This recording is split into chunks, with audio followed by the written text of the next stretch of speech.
কেমন আছেন আপনারা? আমি তো আলহামদুলিল্লাহ ভালো আছি। তো আজকে একটা নিউ ভিডিওতে কথা বলতে আসলাম। আমি তো গ্রামে আছি, আপনারা মোটামুটি যারা আমার ভিডিও দেখেন সবাই জানেন যে এখন আমি গ্রামে অবস্থা হয়নি, বিকজ আমি অসুস্থ ছিলাম। আমি যেদিন ঢাকায় যাই সেই দিনই অসুস্থ হয়ে গেছিলাম, আপনাদেরকে বলছি। তো ভিডিও শেয়ার করা হয়নি সেদিন আপনাদের। পরে আবার যেদিন গ্রামে আসলাম সেই দিন টুকিটাকে একটা ভিডিও শেয়ার করছিলাম, তারপরের দিন আবার শেয়ার করতে পারিনি বিকজ সিক ছিলাম। অত বেশি স্টেবল ছিলাম না, আনস্টেবল ছিলাম। মানে ভিডিও করার মতো মন মানসিকতা বা মাইন্ড ছিল না। শরীর হাত পা ব্যথা ছিল, এই জন্য হচ্ছে ভিডিও টিডিও করা হয়নি। ভালো লাগেনি আর কি করতে কোনো বিষয়, তো এই জন্য হচ্ছে করি নাই। আর এখন হলো আজকে 2 তারিখ, আমরা হলো আজকে যাবো পাবনাতে যাবো। আজকে টিকিট কাটা হয়ে গেছে, 2 থেকে অনেকে চলে যাবো। এখনো প্রায় দুপুরই হয়ে গেছে, এখন তো প্রায় 12:30টার মতন বাজে। তো আর কিছুক্ষণের মধ্যে বের হয়ে যাব। আপনাদেরকে একটু ছবি দেখেন, চিনতে পারেন কিনা কেউ একটু কমেন্ট করে জানায়নি, এটা একটু চেনা যায়। এই পিকচারটা হচ্ছে মনমন তুলে দিয়েছিল। তো তোলার পরে দেখলাম মানে একটা খেলনা ক্যামেরা, সেই ক্যামেরাটা দিয়ে পিকচারটা তুলছে। এত সুন্দর লাগলো আমার কাছে যে পিকচার এত মানে এই ক্যামেরার পিকচার আবার এত সুন্দর হয়, খুব ভালো লাগছে আমার কাছে। তো পরে হচ্ছে আমি পিকচারটা রেখে দিছি, যে এটা থাকুক আমার কাছে। রেখে দিছি, মোবাইলের ব্যাক ক্যামেরার ভিতরে ছিল। তো কি জন্য জানি এখন ক্যামেরা খুলছি, মানে ব্যাক কভারটা খুলছি, পরে এটা আমার হাতে পড়লো। তো ভাবলাম আপনাদের সাথে একটু শেয়ার করি। এই বিষয়টা আজকে আমি যে বিষয়টা নিয়ে কথা বলার জন্য ক্যামেরার সাথে আসছি সেটা একটু বলি আপনাদের কাছে। বিষয়টা হলো আমি কুরবানি দেওয়ার জন্য গ্রামে আসছি মূলত। এর আগে আমরা কখনোই গ্রামে কুরবানি দিই নাই। মূলত আমরা গ্রামে কখনো কুরবানির ঈদ উদযাপন করি নাই। আর আমার বাবার বাড়িতে আমরা কখনো রোজার ঈদ উদযাপন করি নাই। কেন করি নাই সেটা আপনাদেরকে বলি। আমরা যখন খুব ছোট, আমার ছোট ভাইয়ের বয়স তখন 2 মাস, আর আমার বয়স হয়তো বা 3 বা 2.5 এরকম বয়স। ওই সময় আমাদেরকে ঢাকা নিয়ে চলে যায় আমার বাবা মা। তো যার কারণে আমাদের আর কখনোই ঈদের সময় গ্রামে আসা হয়নি। হ্যাঁ, আমরা গ্রামে একবারে যে আসতাম না এরকম না, আমার মামার বাড়িতে যাওয়া হতো। আমরা মামার বাড়িতে আমরা অনেক ঈদ করছি, অনেক আনন্দ করছি। আমাদের গ্রামের বাড়ি বলতে মামার বাড়ি ছিল। তখন হচ্ছে চাচার বাড়িতে আসা হইতো না, বা ওরকম সিচুয়েশন তৈরি হয় নাই। আর সবাই যার যার জায়গা থেকে অনেক অভাবী ছিল। আমার চাচারও অনেক বাচ্চা কাচ্চা ছিল। ছোট চাচা বাড়িতে ছিল না, এক এক জায়গায় ছিল। সেজে চাচা অন্য জায়গায় ছিল। বাড়িতে শুধুমাত্র বড় চাচা থাকতো, আমার দাদি থাকতো। আর তারা নিজেরাই অনেক বেশি অভাবী ছিল, যার জন্য আমাদের গ্রামে আসা খুবই কম হতো। তারপরে যখন আস্তে আস্তে আমরা বড় হই, প্রত্যেকের ইনকাম সোর্স বাড়ে, যার যার জায়গা থেকে সে স্টেবল হয়, তখন থেকে টুকিটাকি করে আসা যাওয়া শুরু। তবে আমাদের প্রত্যেকের প্রতি প্রত্যেকের ভালোবাসা বরাবরই ছিল। আর এখন যে বাড়িটা আপনারা দেখতেছেন, এই বাড়িটা কিন্তু বরাবর একদম শুরু থেকেই ছিল। এমন না যে বাড়িটা নতুন করে করা হয়েছে, এই বাড়িতে আমাদের কোনো অধিকার নাই, এই বাড়িতে আমাদের কোনো অস্তিত্ব নাই, এরকম না। আমরা যখন আমার ছোট ভাইয়ের, আমার বড় ভাইয়ের, এদের জন্ম কিন্তু ওই বাড়িতেই হয়েছে। রাস্তার সাইডে যেখানে আমরা গরুটাকে গোসল করেছিলাম, সেই জায়গাটাতে আমাদের ঘর ছিল যখন আমরা গ্রামে ছিলাম। ওইখানেই আমাদের সবকিছু ছিল। তো যখন ঢাকায় চলে গেছি, পুরো জায়গাটা চাচা ব্যবহার করছে, চাচার মতো করে চাচা থাকছে। তো এর মানে কিন্তু কখনোই এইটা দাঁড়ায় না যে ওই বাড়িতে আমাদের কোনো অস্তিত্ব নাই, বা ওই বাড়িতে আমাদের কোনো জায়গা ইহকালে কোনোদিন ছিল না, আর পরকালেও কোনোদিন হবে না, এরকমটা কিন্তু না। এই বাড়িটাতে প্রত্যেকেরই সমান অধিকার আছে, প্রত্যেকের জায়গা থেকে। আর আমার বাচ্চা চারা হচ্ছে 4 ভাই। এই 4 ভাইয়ের মধ্যে এখনো পর্যন্ত যে পরিমাণ ভালোবাসা আছে, খুব কম ভাইয়ের মধ্যে এরকম ভালোবাসা পাওয়া যায়। আমার দাদির অনেক সম্পত্তি ছিল, সেই সম্পর্কগুলো তার ভাইয়ের ছেলেরা যে কোনোভাবে হোক, মানে কোনো না কোনোভাবে তার ভাইয়ের ছেলেরা সেটা নিয়ে নিছে। সেই বিষয়ে আমি কথা না বলি, একজন তো বলছে একই বিষয় নিয়ে সবাই কথা বললে আসলে বিষয়টা অন্য দ্বারা চলে যায়। আর আমি এই জন্য সবসময় যে কথাটাই বলি চিন্তা ভাবনা করে বলি। আমার যেটা মনে হয় যে আমার এই কথাটার ভিত্তি আছে, আমি সেই কথাটাই বলি। আমার যেটা মনে হয় যে কথাটার সত্যতা আছে সেটাই আমি বলার চেষ্টা করি, আপনাদের সামনে প্রেজেন্ট করার চেষ্টা করি। তো এই আচ্ছা, আমি এখন এই বিষয়গুলো নিয়ে কেন কথা বলতেছি, এই বিষয়গুলো নিয়ে কথা বলার কারণ হচ্ছে একটা, আমি যতদিন ধরে গ্রামে আসছি কোরবানি দেওয়ার জন্য, ততদিন ধরে আমাকে মানে এত ধরনের এত বাজে বাজে কমেন্টের সম্মুখীন হইতে হয়েছে। ঘুরে ঘুরে ওই একজন অনুসারে নিয়ে কথা বলা হচ্ছে যে ওইখানে যাইতে হইতেছে, ওইখানে মাথা মাথা করতে হইতেছে, ওইখানে খাইতে হইতেছে, এটা করতেছি ওইটা করতেছি ওইখানে করতেছি। আপনাদের একটা ইনফরমেশন দিই, আমি যতদিন ওই বাড়িতে ছিলাম, আমার চাচি যে জায়গাটুকু ব্যবহার করে ওই বারান্দা আর ওইটা রুম, এই ব্যতীত আমি কিন্তু এর ভিতরে কখনো যাইনি। আর এটা এই ঝামেলাটা ঠিক না হওয়া পর্যন্ত আমি কখনো যাবো কিনা সেটাও আমি জানি না। আমার বড় ভাই কেন বলছে, আমার বড় ভাই কেন গেছে, আমার বড় ভাই এই সে অনেক কথা বলা হয়েছে। এখন আমার বড় ভাইয়ের ওখানে মিষ্টি লাগে তাই সে যায়। আর আমার বড় ভাই যদি মিষ্টি না লাগতো তাহলে সে সে কিন্তু একটা ভিডিও বানিয়েছিল, সেটা ইনডিরেক্টলি আমার এগেনস্টে বানিয়েছে, ঠিক আছে। তারপরে হচ্ছে আমি তারা কিছু বলতে পারিনি বা তারা কিছু বলতে হয়তো পারবো না, বিকজ অফ আমার আসলে বলার কোনো অপশন নেই। আমার তো আসলে চার বলে এই দুটা ভাই ছাড়া কেউ নাই, ঠিক আছে, দুইটা ভাই আর একটা মা, এরা ছাড়া তো আসলে কেউ নাই। আর এটার অ্যাডভান্টেজ দেয় আমার ভাইরা, বুঝতে পারছেন? তো এই অ্যাডভান্টেজ যতদিন আল্লাহ পাক কিসমতে রাখছে ওদের ততদিন নিতে পারবে। আল্লাহ যদি না চায় যে ওরা আর অ্যাডভান্টেজ নেওয়ার সুযোগ আমি বন্ধ করে দিলাম, তাহলে হয়তো সেদিন বন্ধ হবে। তা না হলে সে ভিডিওর মধ্যে আইসে এটা বলতে পারে নাই যে হ্যাঁ ওই ও হচ্ছে আমার কাছে আইসা অস্বীকার করছে যে ও কোনো টাকা পয়সা পায় না। এই কথাটা কিন্তু সেটা সে বলে নেই, বাট আমার কাছে কিন্তু বলছে যে এই কথাটা বলার কারণে আমার এই ভিডিওটা আমি বানিয়েছিলাম যে সে কিভাবে অস্বীকার করলাম, ঠিক আছে। তো তাদের মধ্যে ভিতরে ভিতরে অনেক প্রেম একটা সময় ছিল না, যখন তাদের মধ্যে টাকা পয়সা নিয়ে ঝামেলা হয়েছে। আমার ভাইয়ের কথা হচ্ছে ভাই টাকা কম দিবে, আর তার কথা হচ্ছে সে তো তার টাকা পরিশোধ করে দিচ্ছে, তাহলে সে এখন টাকা কম কেন দেবে। এই ঝামেলাটা যখন মীমাংসা করতে হয় না, তখন তাদের আমাকে প্রয়োজন করছে। আমি কিন্তু মীমাংসা করে দিচ্ছি, তখন আমি এর কাছে আমার ভাইয়ের কাছে তখন আমি খারাপ হয়ে গেছি, তখন তার কাছে আমি ভালো ছিলাম। কারণ হচ্ছে তার সমস্যাটা শুধু আমি বুঝতাম, আমার কাছে মনে হয়েছে যে আসলে সে তার জায়গায় ঠিক আছে, আমি আমার ভাইকে বুঝাই যেটা এইভাবে ঠিক আছে। তো সত্য যেটা আমি বরাবর আসলে আমি আসলে মিথ্যাচার পছন্দ করি না, পছন্দ আমার মিথ্যা কথা একদমই পছন্দ না, আমি মিথ্যা কথা বলিও না, মিথ্যা কথা শুনতো আমার খুব খারাপ লাগে। এর মাঝখানে শাহিন ভাই আমাকে একটা কথা বলছিল এই ভিডিও নিয়ে, আমার মানাতে হচ্ছে অনেক ফোন দিছে, ফোন দিয়ে আমাকে বিচার দিছে। আবার এটা হচ্ছে প্রথমে বললো স্বাধীন, তারপরে আমি আবার মারা ডাকলাম যে তুমি হিসাব সাথে কথা হচ্ছে, মা বলো যে না ওর সাথে কোনো কথা হয়নি।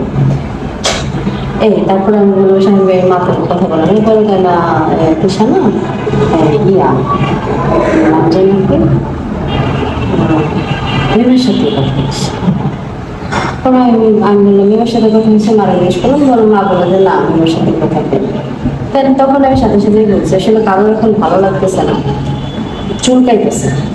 বিষয় হচ্ছে এটা যে একটা ভালো সম্পর্ক আছে, একটা ভালো সম্পর্ক চলতেছে, আসতেছি, ওরা যাইতেছে, একসাথে খাওয়া দাওয়া করতেছি, একে অপরকে যে অনেক কিছু দিয়ে দিচ্ছি বিষয়টা এরকম না, তবে যার যার জায়গা থেকে ভালো সম্পর্কটা নিয়ন্ত্রণ করার চেষ্টা করতেছে।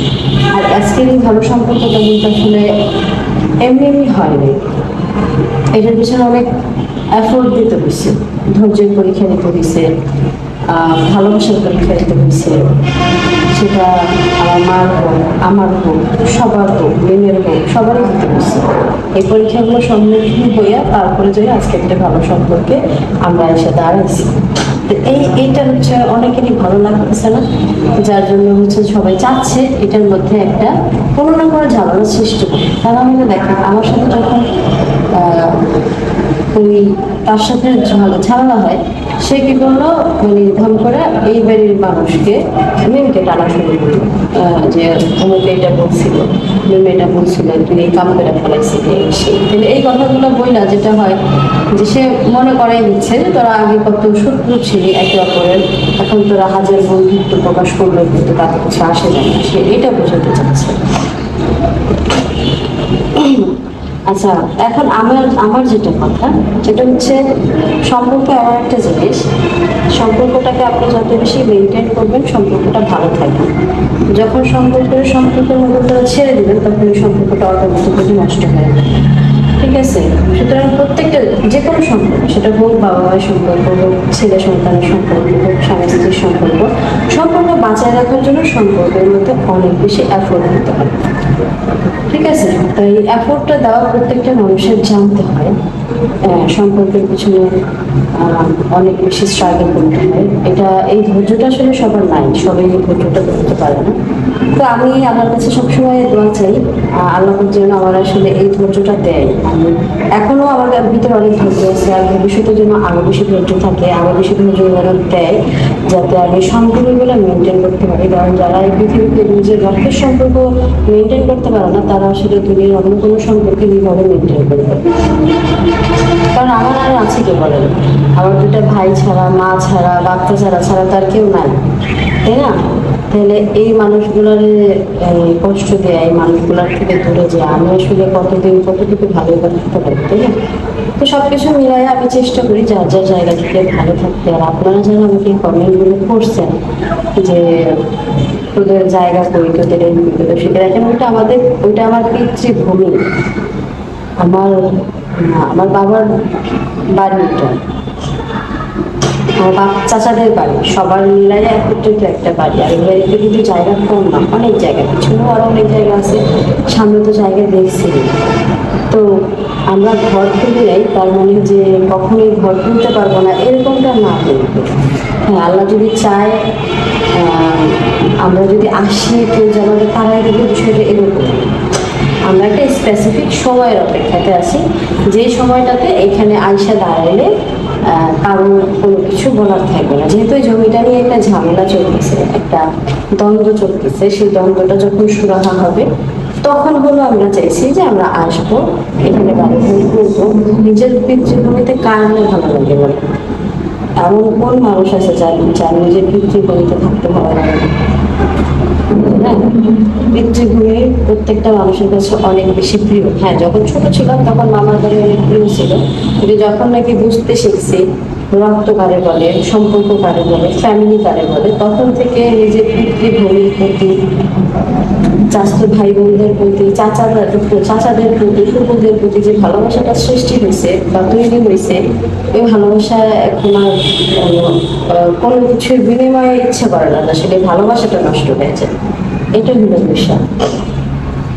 আর সবাই যার যার জায়গা থেকে সম্পর্ক মেনটেনও করে, এরকম কাজে এমনি সম্পর্ক হয়ে যায়। সবাই যার যার জায়গা থেকে চেষ্টা করে, অপরন্ত চেষ্টা করে, আর চেষ্টার ফলে আজকে আমরা একটা ভালো সম্পর্কের দিকে আসি। যাই হোক, কেউ আসলে কাউকে মনে ব্যথা দিয়ে কথা বলবেন না। আমরা আমাদের ওই বাড়িতে আমাদের অধিকার আছে বিধায় আমরা আসছি বা যাই, অধিকার না থাকলে কখনোই যাইতাম না। আর গরু কোরবানি দেওয়ার জন্য হচ্ছে এখানে গেছি, দ্বিতীয়বারের মতো কোরবানি দিয়েছি। যদি বিবাহের সাথে ভাগে কোরবানি দেওয়া না হতো তাহলে হয়তো আসা হইতো না কোরবানির সময়, বা আগামী বছরও আসবো কিনা সেটা তো সন্দেহ আছে। কারণ হচ্ছে এই গ্রাম থেকে ঢাকায় মাংস টাংস টাইনে নিয়ে যাওয়াটা অনেক বেশি ডিফিকাল্ট। আর এখানে যখন ভাগ বাটোয়ারা হয়, মানে অন্যরকম একটা বিষয় হয়, যেটা আসলে আমি নেক্সট আর চাইবো না ফেস করতে, যেটাই হয়েছে। সবকিছু মিলায়া মানে গ্রামে কিন্তু অনেক আনন্দ হয়, যেটা ঢাকা শহরে সারাদিন খুঁজলেও পাওয়া যায় না। গ্রামের আনন্দটা ঢাকা শহরে কখনোই পাওয়া যায় না।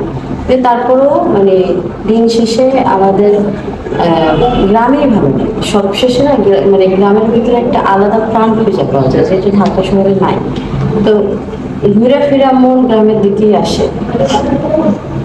এমনিতে চেষ্টা করবো অন্যান্য সময় আসতে, বাট কুরবানির সময় না আসার চেষ্টা করবো। কুরবানির সময় একটু ঝামেলা হয়ে যায়, মাংস টাংস ঢাকা শহর টাইনে নিতে খুবই ঝামেলা। আমি অসুস্থ হয়ে গেছি, আমার বড় ভাই মানে গেছি তো আসলে বড় ভাইয়ের ভরসাতে যে বড় ভাই হচ্ছে হেল্প করবে এবং একটু টাইনে টেনে নিবে। কিন্তু বড় ভাই যখন একবার হচ্ছে উঠেছে, তখনই দেখি বড় ভাইয়ের রোগ যাইতেছে রাইতেছে, চোখ মুখ বড় বড় হয়ে গেছে। মানে ওরে দেখে আমার নিজেরই ভয় লেগে গেছে। পরে হচ্ছে গিয়ে আর বড় ভাইয়ের এগুলো ধরতেও দেয় নেই, আমি নিজেই টাইনা মাইনা দিয়ে দিয়েছি। রিক্সা উঠানো বলেন, নৌকায় উঠানো বলেন, তারপর গাড়ি থেকে নামানো বলেন, সবগুলো আমিই করছি। বড় ভাইয়ের উপর আর কোনো প্রেশার দিইনি। বড় ভাই আসলে আমি ভয় পেয়ে গেছি বড় ভাইয়ের এই পরিস্থিতিতে। যেটাই হোক, সবাই দোয়া করবেন বড় ভাইয়ের যেন আমার মানসিকতা ঠিক হয়ে যায়। আর ওদেরকে আসলে আমার কোনো কিছু বলার নেই। আল্লাহ পাক যতদিন এভাবে রাখবে, যতদিন থাকতে হবে, আমি কিছু করার নেই। তো সবাই দোয়া করেন, যাবো হচ্ছে আজকে বাবলাতে, যাতে আমাদের জার্নিটা সুন্দর মতো হয়। আর মনটাও একটু খারাপ, কারণ হচ্ছে আমাদের খুব কাছের একজন আন্টি মারা গেছে, উনি ঢাকাতেও থাকে, মা হচ্ছে ওখানে আছে। তো ভাবছিলাম হয়তো চলে যাওয়া লাগবে ঢাকায়, কারণ মার খুব কাছের মানুষ, তো ভাবছি মা হয়তো অসুস্থ পরে মার সাথে কালকে রাত্রে কিন্তু অনেকবার কথা বলছি আমি, দেখলাম যে না মা ঠিক আছে, স্টেবল আছে। তো পরে ভাবলাম যে যাই, মাই বললো যে যাও। এই জন্য হচ্ছে যাওয়ার সিদ্ধান্ত নিলাম। তো সবাই দোয়া করবেন, আমার ভাই হোক বোন হোক সবার জন্য দোয়া করবেন। প্রত্যেকটা মানুষের জন্য মন মানসিকতা ঠিক হয়ে যায়, কেউ যেন কাউকে পিঞ্চ মেরে কথা না বলে, কেউ যেন কাউকে আঘাত দিয়ে কথা না বলে। আঘাত আসলে অনেক খারাপ একটা জিনিস। আঘাত যে করে সে হয়তো বুঝে না, কিন্তু যাকে আঘাত করে সে খুব ভালোভাবে বুঝে যে এটা কোথায় যায় লাগতেছে। তো সবাই ভালো থাকবেন, সুস্থ থাকবেন। আজকে আমি আপনাদের কতটুকু আসলে বুঝাইতে পারছি আমি কিন্তু জানি না, আমি আদৌ বুঝাইতে পারছি কিনা সেটাও জানি না। আমরা মানে এতটুকু বলবো, আমরা যেখানে যাই সেখানে আমরা যাইতে পারি বলে যাই। যদি যাইতে না পারতাম কখনো যেতে পারি না। আমরা যেখানে থাকি সেখানে থাকতে পারি বলে থাকি, আদারওয়াইজ কিন্তু থাকতাম না। এই বিষয়গুলো নিয়ে যখন আপনারা অন্যভাবে কথা বলেন, যে অমুকের পায়ে যায় ফুটতু হইলো, অমুকের ইয়ে যায় ফুটতু হইলো, এটা অনেক বেশি খারাপ লাগে। বুঝতে পারছেন কিনা জানি না, আমি কারোর পায়ে করতে যাইনি, আমি কারোর করতে যাইনি। মেয়ের সাথে ভালো কুরবানি দিচ্ছি বলে আমার গ্রামে আসতে হয়েছে। আর গ্রামে আইসা আমি এমন কোনো কাজ করিনি যাতে আপনাদের বা ওই মানুষটার কোনো কথা আমার শুনতে হবে। কারণ আমার চাচি যে জায়গাটুকু ব্যবহার করে, একটা বারান্দা, দুটো রুম, বারান্দাটা তো আসলে কমন বারান্দা, যেহেতু রুম দুটো এইভাবে ওখানে হয়েছে যে রুমে যাইতে গেলে ওই বারান্দাতে পাড়া দিতেই হবে। ব্যবসায় বারান্দায় আমরা পাড়া দিচ্ছি বা বারান্দা ব্যবহার করা হচ্ছে বা বারান্দায় আসা যাওয়া হচ্ছে, এতটুকুই। এছাড়া কিন্তু আমি ভিতরে কখনো বিপদন দিইনি, তার ভিতরে বারান্দার ভিতরে আমি কখনো বিপদন দিইনি। আল্লাহ যদি চায় অবশ্যই দিব না কেন, আমরা সব মানে একটা সম্পর্ক আসলে চাইলে শেষ করা যায় না, ঠিক আছে। দেখি তারপরও আল্লাহ পাক কি চায়, আল্লাহ পাক যেটা চাইবে সেটার বাইরে তো কিছু হবে না। আমার ভাইকে কি বলছে এখানে যায় সেটাও আমি জানি না, সেটা জানার ইচ্ছেও আমার নাই। কারণ আমি যদি এত কিছু খুদে খুঁজতে যাই তাদের সাথে সম্পর্ক থাকবে না। আমি চাই না তাদের সাথে আমাদের সাথে কোনো সম্পর্ক, মানে আমার বড় ভাইয়ের সাথে আমার কোনো সম্পর্ক নষ্ট হয়ে যায়। এর মাঝখানে আমার বড় ভাই আমার বাসায় আসা বন্ধ করে দিয়েছিল এই ভিডিওর ব্যাপারটা নিয়ে, যে আমি ভিডিওতে বলছি না, ভাইয়ের ভিডিওতে বলছে আমার বিপক্ষ হয়ে কথা বলছে আর কি। তো সেটা যখন আমি ভাইকে বলছি, ভাই আমার বাসায় আসা বন্ধ করে দিয়েছিল। পরে মা একদিন হঠাৎ রাতে গেল, আমার অসুস্থ হয়ে যায়। তো ভাইয়ের বাসায় হচ্ছে ডায়াবেটিসের মেশিন, প্রেশারের মেশিন, সব কিছু তো ভাইয়ের বাসায়। তো তখন হচ্ছে আমি ভাইকে ফোন দিয়ে বলছি ডায়াবেটিস আর প্রেশারের মেশিনটা দিয়ে যেতে আমার বাসায়। তো তখন হলো আমার বাসায় গেছে। তো তখন থেকে আবার যাওয়া শুরু করছে। যায় যায় খাওয়া দাওয়া করে কথাবার্তা বলে এই। এখন ওরা মানে আমার কোনো কথার কারণে যদি ওর মন খারাপ হয়ে যায় ওটা আমার বাসায় না যায়, আমার আর ওরা ছাড়া আছে কি, তাই না? দেখি আল্লাহ যদি কখনো কোনো মানুষ বানায় আমার জন্য, যে মানুষটা এখন থেকে আবার তাহলে হবে। আদারওয়াইজ তো আসলে এদের নিয়ে থাকতে হবে, সুতরাং এদের মন রক্ষার্থে আমার যা যা করণীয় সব আমি করবো। সবাই ভালো থাকেন, আজকের ভিডিওটা এই পর্যন্ত।